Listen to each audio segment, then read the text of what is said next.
Hello everyone, welcome to Sanmar classes.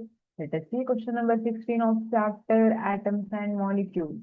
What is the valency of oxygen atom? Oxygen atom valency ಎಷ್ಟು ಅಂತ ಕೇಳಿದ್ದಾರೆ. What is valency ಅಂತ ನಾ ಕೇಳ್ತೀನಿ.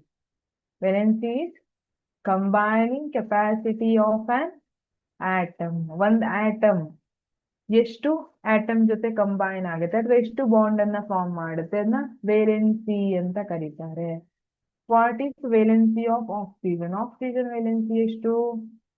2. Oxygen valency 2 ಅಂದ್ರೆ ಆಕ್ಸಿಜನ್ ಎರಡು ಬಾಂಡ್ ಅನ್ನ ಫಾರ್ಮ್ ಮಾಡುತ್ತೆ. ಸಿ, ಆಕ್ಸಿಜನ್ ಇನ್ನೊಂದು ಆಕ್ಸಿಜನ್ ಜೊತೆ ಬಾಂಡ್ ಮಾಡ್ತು ಅಂತ ಇಟ್ಕೊಳ್ರಿ. ಇಲ್ಲಿ ಡಬಲ್ ಬಾಂಡ್ ಅಂದ್ರೆ ನೀವು ನಿಮ್ ಫ್ರೆಂಡ್ ಕೈ ಹಿಡ್ಕೊಂಡ್ರೆ ಒಂದೇ ಕೈ ಹಿಡ್ಕೋತೀರಿ. ಆಕ್ಸಿಜನ್ ಏನ್ ಮಾಡಿದೆ ಅದ್ರ ಮತ್ತೊಂದು ಆಕ್ಸಿಜನ್ ಇತ್ತಲ್ಲ ಅದ್ರ ಫ್ರೆಂಡ್ ಅನ್ನ ಎರಡೂ ಕೈಯಿಂದ ಹಿಡ್ಕೊಂಡಿದೆ. ಅದೇ ತರ ನೀವು H2O ನೋಡ್ರಿ, ಆಕ್ಸಿಜನ್ ಒಂದು ಆಕ್ಸಿಜನ್ ಎಷ್ಟು ಬಾಂಡ್ ಮಾಡಿದೆ, ಎಷ್ಟು ಆಟಮ್ ಜೊತೆ ಕಂಬೈನ್ ಆಗಿದೆ? ಎರಡು ಆಟಮ್ ಜೊತೆ.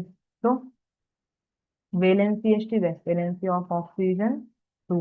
It is combining capacity of an atom. ಒಂದು ಆಟಮ್ ನ ಕಂಬೈನಿಂಗ್ ಕೆಪಾಸಿಟಿ ಇರುತ್ತೆ.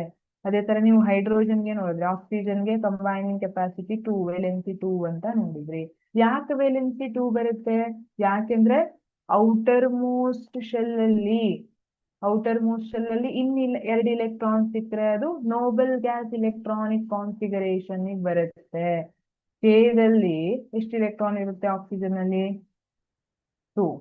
ಎಲ್ ದಲ್ಲಿ 6 ಇಲೆಕ್ಟ್ರಾನ್ಸ್ ಇರುತ್ತೆ.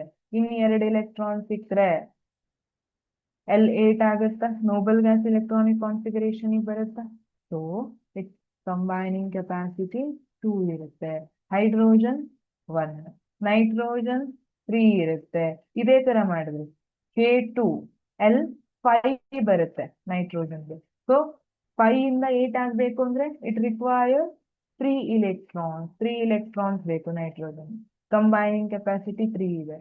ಕಾರ್ಬನ್ 4 ಇರುತ್ತೆ. ಇದೇ ತರ ಮಾಡಿ ನೋಡ್ರಿ.